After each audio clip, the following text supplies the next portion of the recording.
Na-record ko na. Anyway, sige. So let's start again. Simulan muna natin. So our topic for today again is beam-based model checking. So it's BMC. For the introduction, beam-based model checking or BMC, later I will refer everything as BMC with regards to beam-based model checking. So it is a revolutionary approach that leverages building information modeling to verify the design and performance of building system by integrating with by integrating BIM models with formal verification techniques. BMC enables engineer to identify the following. So yun nga is the issues such as conflicts, errors, and inefficiencies. Now, an example of that is again this one. So let's say meron tayong beam na ang lalim is 300 mm.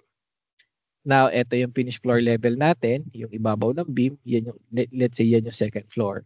Then, from the second floor, let's say we have a proposed pipe. Let's say plumbing. So, ang distance niya from the finished floor level, kunwari, is 350 mm. Now, as you can see, meron tayong clearance from the pipe to the bottom of the beam na around 50 mm kasi kung 50 to, ang depth niya is 300. Now, let's say along the way there was a change with the depth of the beam. Lumalim siya by 375. Now, ang nangyari is that tatama na ngayon yung beam sa location ng plumbing. So in that case, so there is a clash or conflict with those two discipline, yung plumbing and the structural. So with proper coordination, so one way or the other, one of them will adjust. So most likely the one will adjust will be the plumbing. So bababa siya. So this is an example of potential issues such as clash na na-encounter natin sa actual model na later on should be addressed by one way or the other kung sino man yung affected discipline. Okay, so it's more on the application of BMC sa BIM is more on ano siya, coordination. So kumbaga for quality assurance, for cross-checking. So we check if the model is somewhat okay na ba, and then we coordinate that with other utilities para malaman natin kung meron bang tatamaan. The reason why is that we wanted to fix everything before the construction commence. Kasi pag sa construction pa nakita yan, so magkakaroon ng mga RFI, magkakaroon ng mga shop drawings, so medyo matagal. And at the same time, kapag nagkamali ng installation or kailangang ulitin yung installation, so may mga rework na mangyayari sa site which we don't want to happen. And another thing, part of the potential issues are the errors and inefficiencies. For example, naglalagay ka ng pipe. Then, ang ilalagay mo is 150 mm pipe. So, roughly 6 inches kasi liit lang ng kalahati na roller. And then, nagkamali ka ng input na sobrahan ka na 0. So, naging 1,500 mm or equal sa 1.5 meters.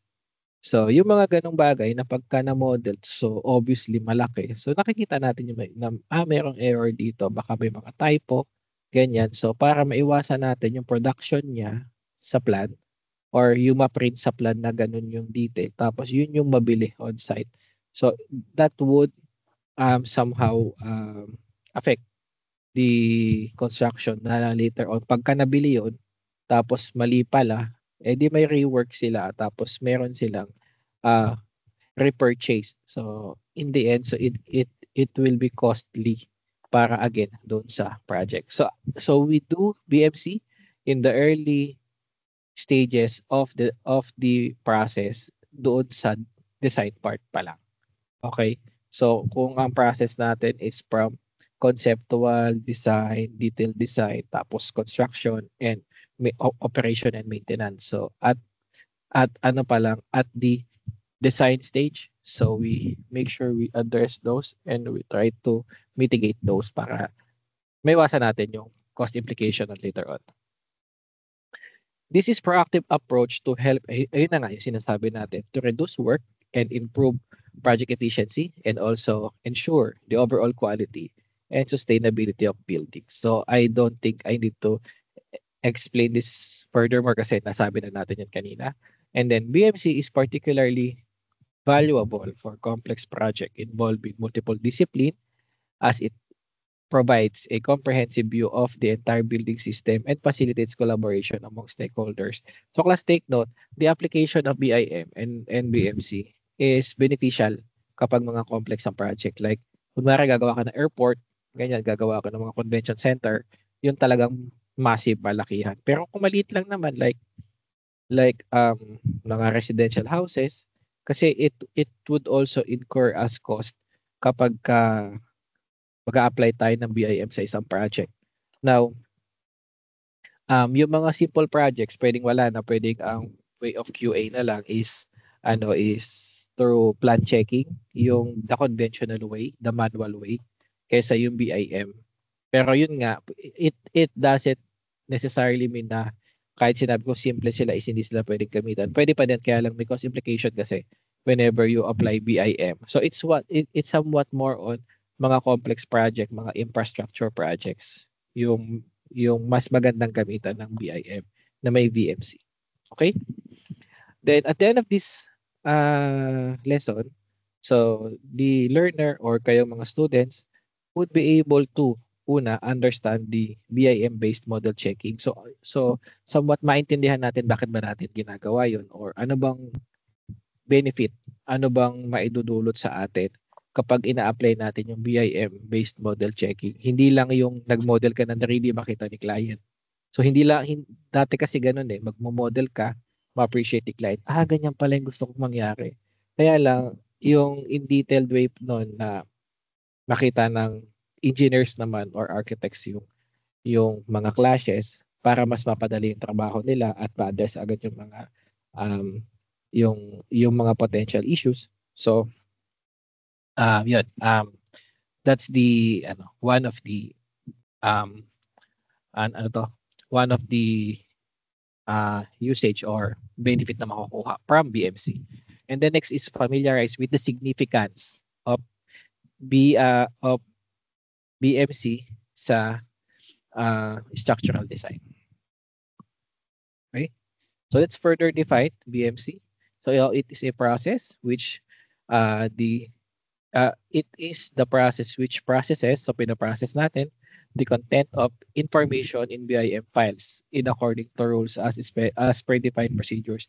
Pag sinabi natin BIM files, yan yung mga BIM models na ipaprocess natin, ipagsasama-samahin natin yung kunwari model ni electrical, model ni mechanical, model ni structural, ni ARCHIP, kasama-samahin natin yan.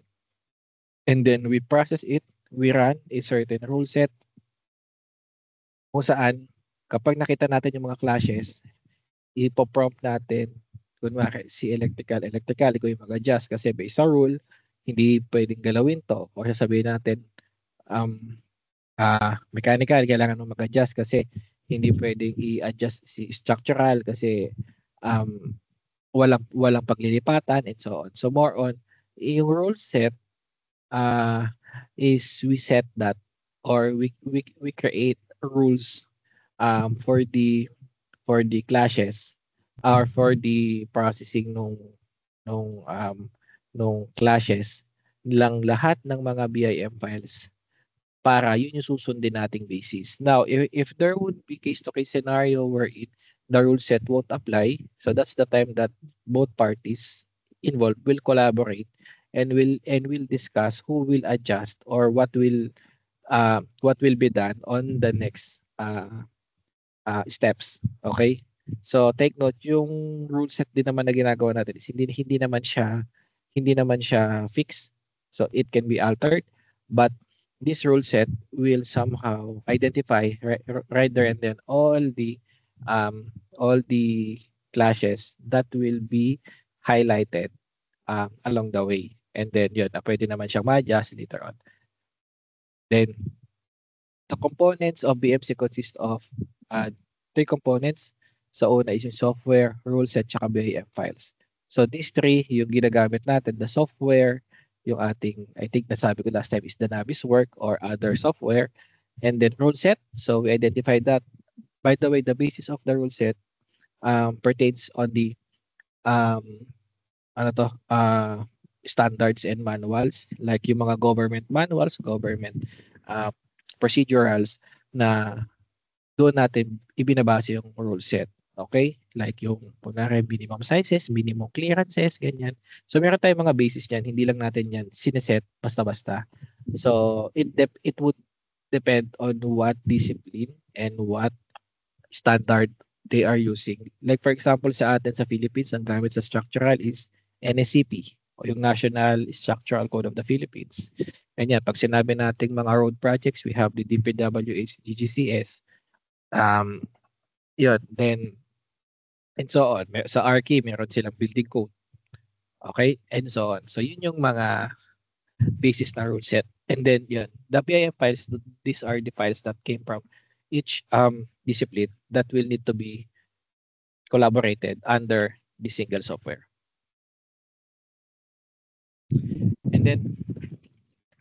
And then this division into components and able to focus and improve each of the components and relation between the components.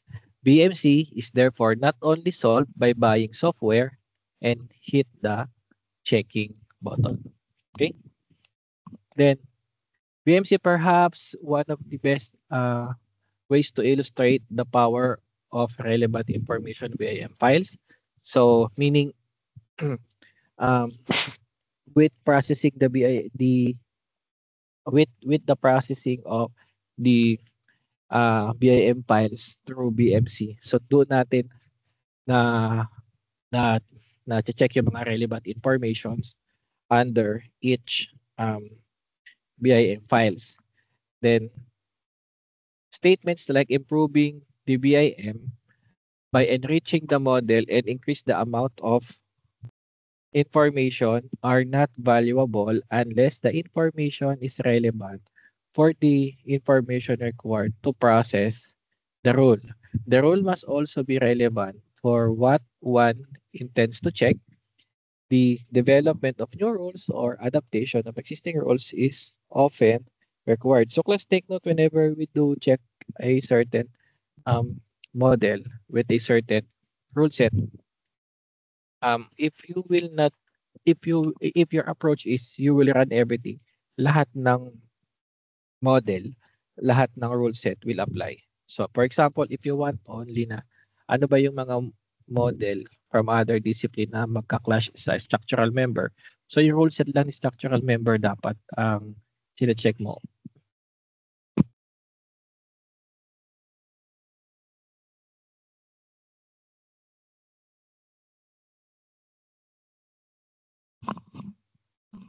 Okay. Anyway, going back yun. So, like for example, kung structural member natin is yun lang yung i-check natin with regards to other discipline. So, ang gusto lang nating malaman, ano ba yung mga nag-clash sa structurals? Pero pag niran mo kasi lahat yan, pati yung nag-clash sa mechanical and plumbing or mechanical and electrical, so makikita mo din. So, it should be relevant kung ano yung gusto mo lang munang makita din later on. So, we can process like that. Or sometimes if we want to process everything and then later we we we sort the clashes, so pwede rin naman, pero yun but it would be advisable whenever we do check is to check per discipline involved. Kunwari ayun nga, structural yung main, ano yung mga tatama sa kanya, or plumbing yung main, ano yung mga tatama at tatamaan niya, more on like that. Okay. And then take note that BIM and BIM is quite different kasi with the function of BMC. Kasi 'di ba kapag may yung BMC nga is check mo yung BIM. So mas na-check mo yung model itself. So we can separate the building model or the 3D model to BIM kasi again pagka 3D model lang, isang perspective lang yan, perspective mo lang bilang designer ng certain discipline. but under BIM na later will be checked under BMC. So you would be able to check ano pa yung kapag ano yung relationship ng model mo with other models, kasi nga we need to make sure that everything that will be installed on site later on will work harmoniously, na walang clashes involved yung mangyayari doon sa mga models. Okay, I think I overemphasize that na yung clashes should be addressed, and coordination between multiple disciplines should be conducted from time to time under the BIM, kasi yun naman kasi talaga yung ano nun, yung um very essence of using BIM. Now, usually ang ginagawa namin is that each discipline, meron silang kanya-kanyang BIM coordinator, meron isang BIM manager. Si BIM manager, siya mag-check na lahat ng model.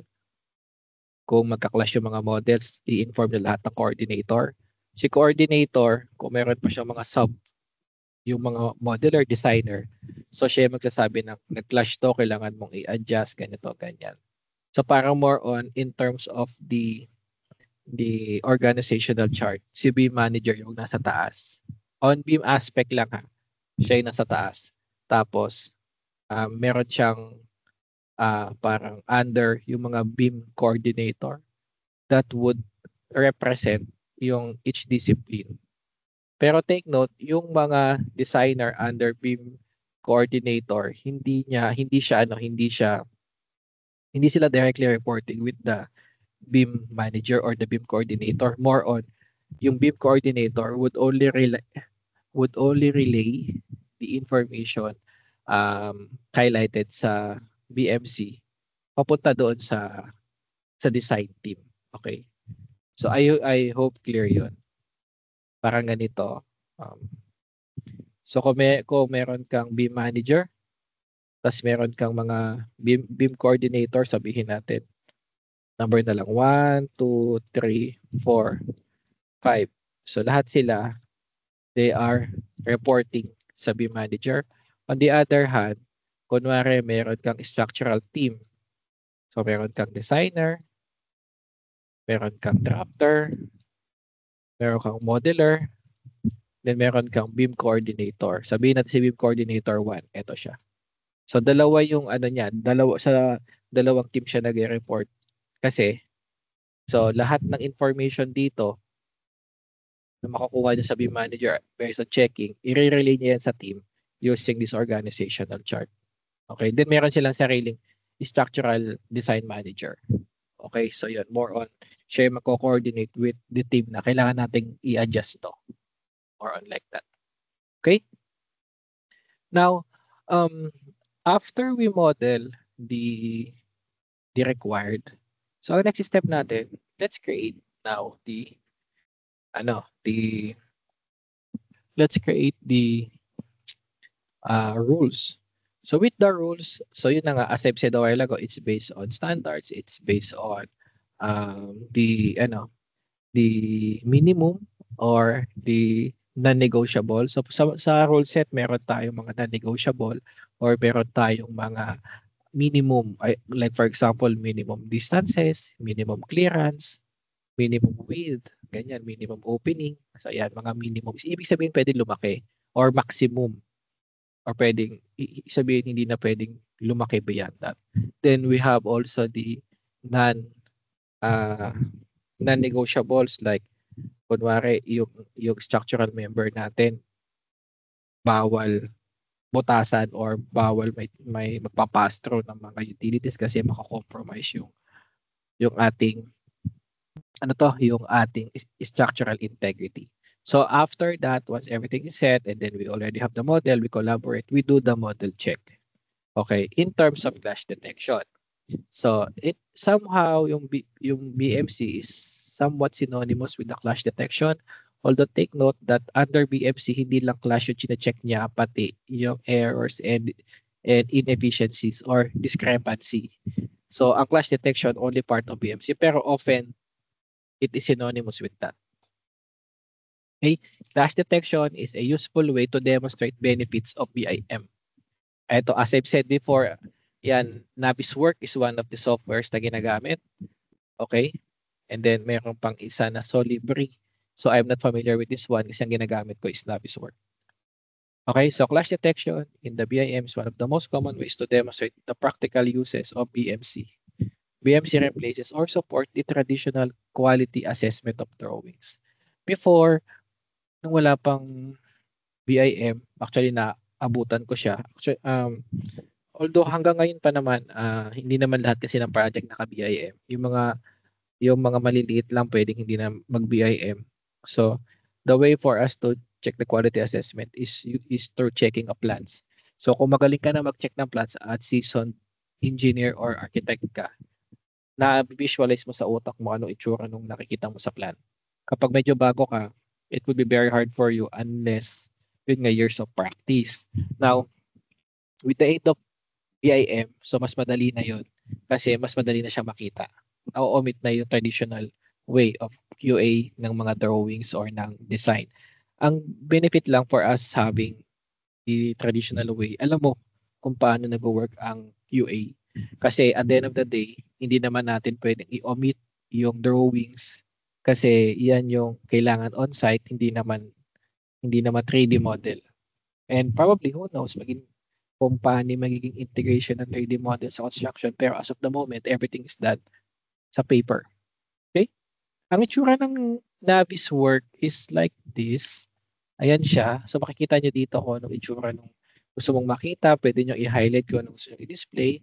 Pwede nyo ma-check dito ano yung mga clashes, ano yung date, ano yung description, etc. etc. So, eto siya. So, eto yung i-navigate natin later on. Okay?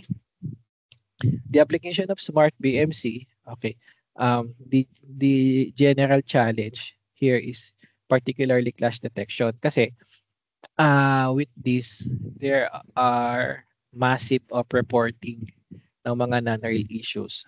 So, kailangan lang natin siyang i-address or dismiss manually doon sa sa sa Naviswork. Now, take note that BIM is hindi natin doon ginagawa ang changes. Hindi natin doon ginagawa ang design. Sa BIM, yun lang yung platform natin to collaborate our models. As I've said, there should be a representative from the design team sa BIM team para siya mag-relay na information sa team. Kasi kung ano man ang makita sa BIM, i-address yun sa model.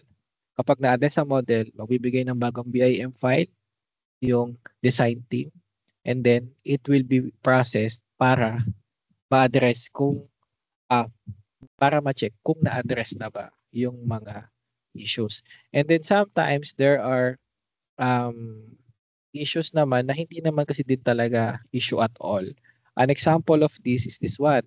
So we have, let's say, walls. So sinabi natin bawal mag-penetrate yung pipe sa wall. Kaya lang, madami tayong nakita. Now, alin dun sa nakita natin yung critical? So magiging critical siya if that wall is a structural wall. Kung hindi siya structural wall or hindi siya structural member, so hindi siya critical. Again, kaya siya critical sa structural member or structural wall kasi buhos yan, may bakal yan. Penetrating other utilities might compromise the integrity of the structural member. Pwedeng maputol yung mga bakal pagka tinusok yan. So we don't want that to happen. On the other hand naman, if it is an architectural wall, most likely this is masonry, this is plywood, okay? Or hardiplex, ganon. So okay lang. Hindi siya kasi critical nito. Kasi ang difference ng dalawang wall is yung isa load bearing and then the other one is non-load bearing.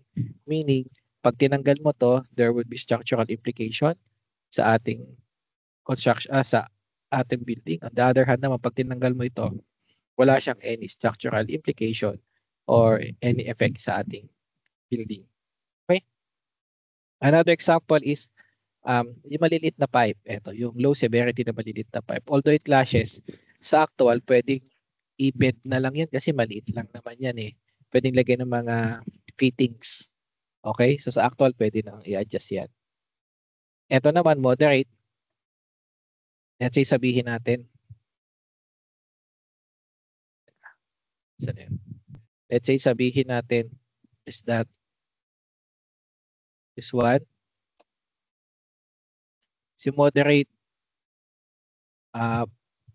baka may changes pa tayong pwedeng gawin dyan sa severity. Pwedeng umangat yung pipe na to or pwede namang bumaba siya sa ilalim. Okay? So, pwede rin yan. On the other hand, sa critical severity, if the clash would realign and redesign this portion, ito, ililiko lang eh. Ito, baka i-relocate na kapag may mga ganyang clashes.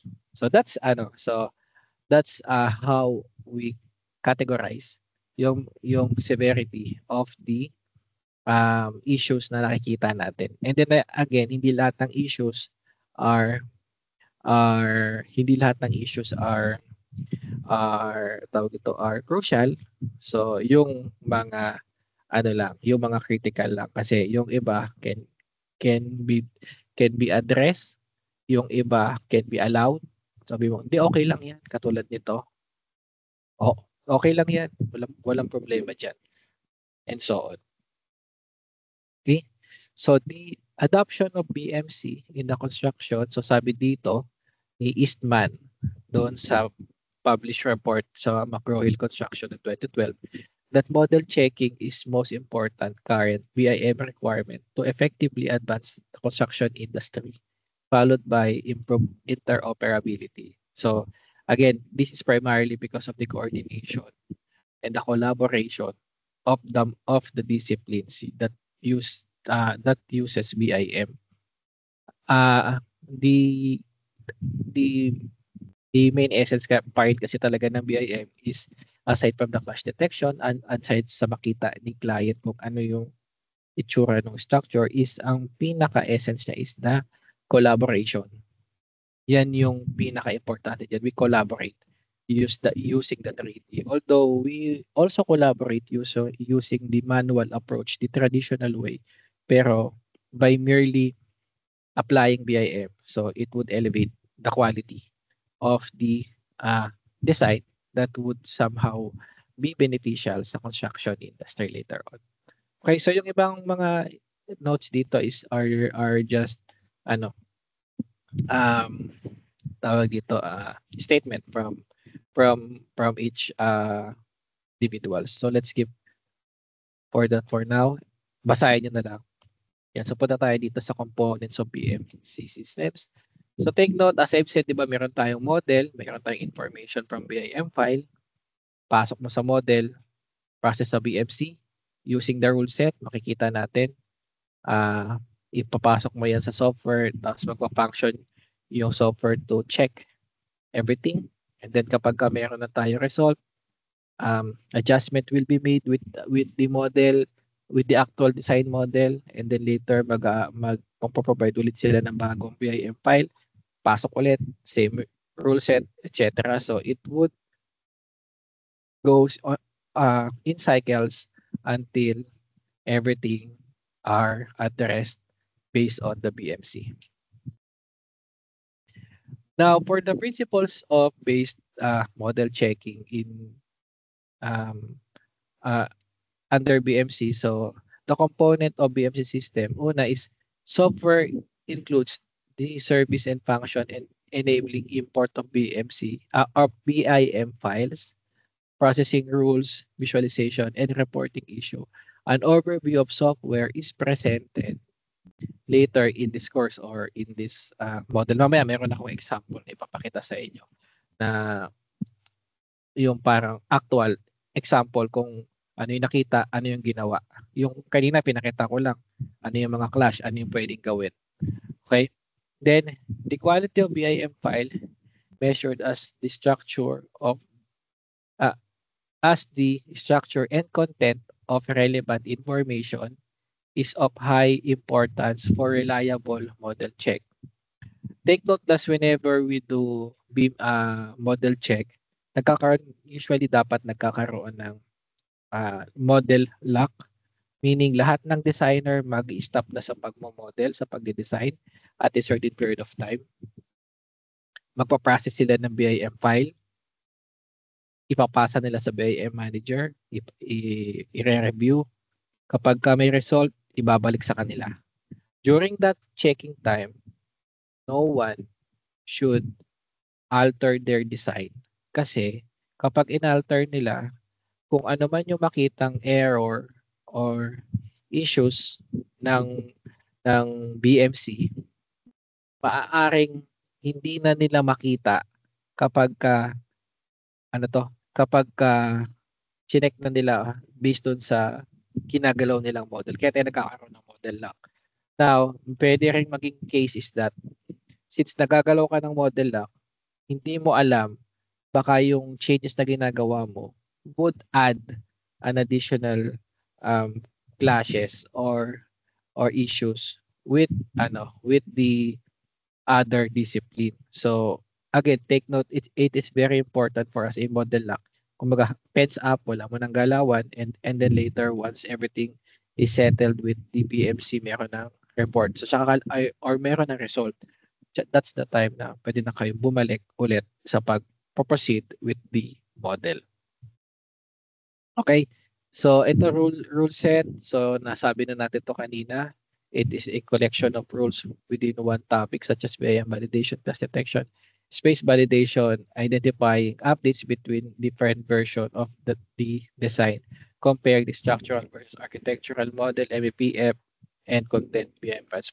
Ang important dito again, with the rule set, so the basis kung paano natin ginagawa yung rule set. Okay, ito yung example natin on how on what happens in a clash detection. So, pasok ka ng mga model, logic rule set. Kapag may clash, it will fail.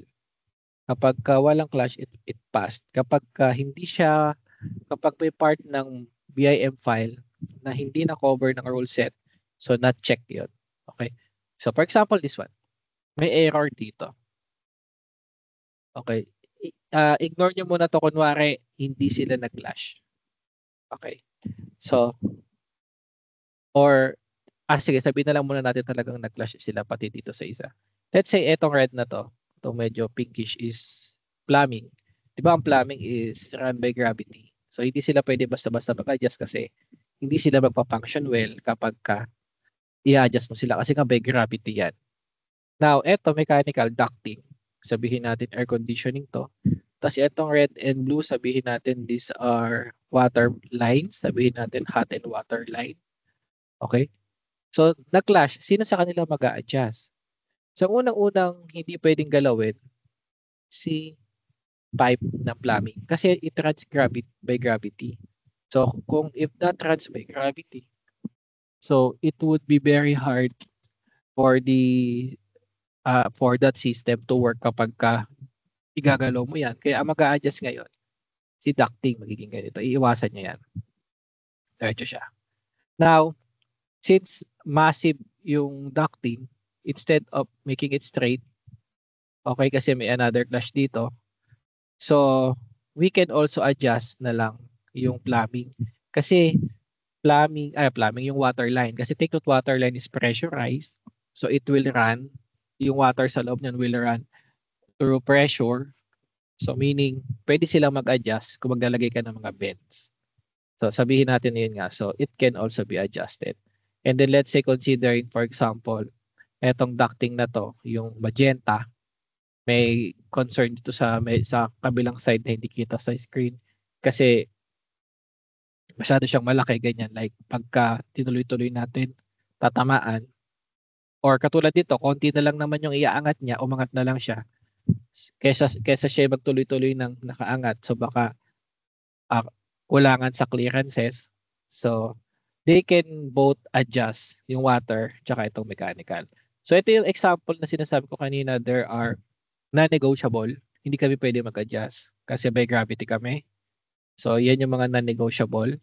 Pagka pinilit natin sila yung mag-adjust, hindi mag-work or hindi mag-move forward yung issue. There are individuals kasi ng mga designer na hanggat maaari ay na nila mag-adjust kasi trabaho sa kanila eh. Parang dagdag work sa kanila.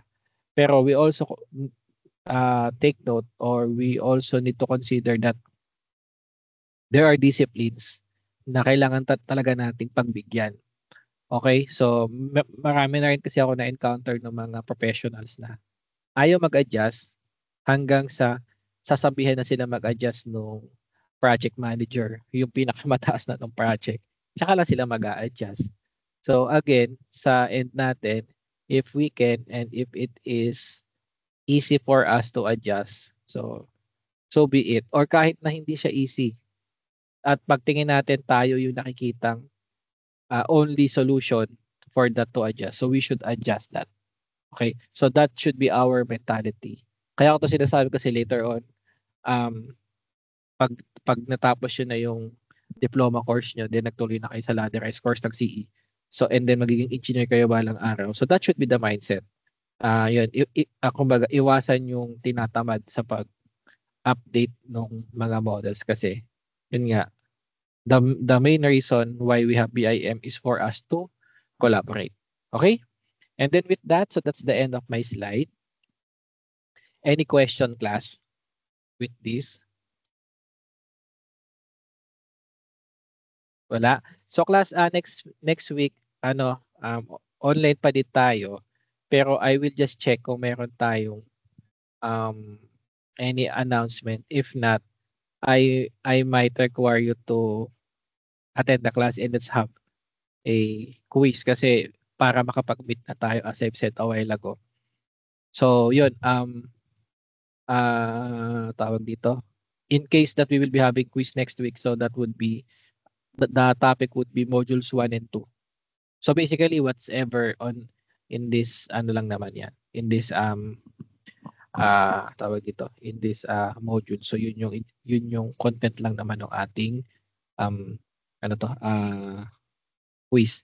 And then yun, just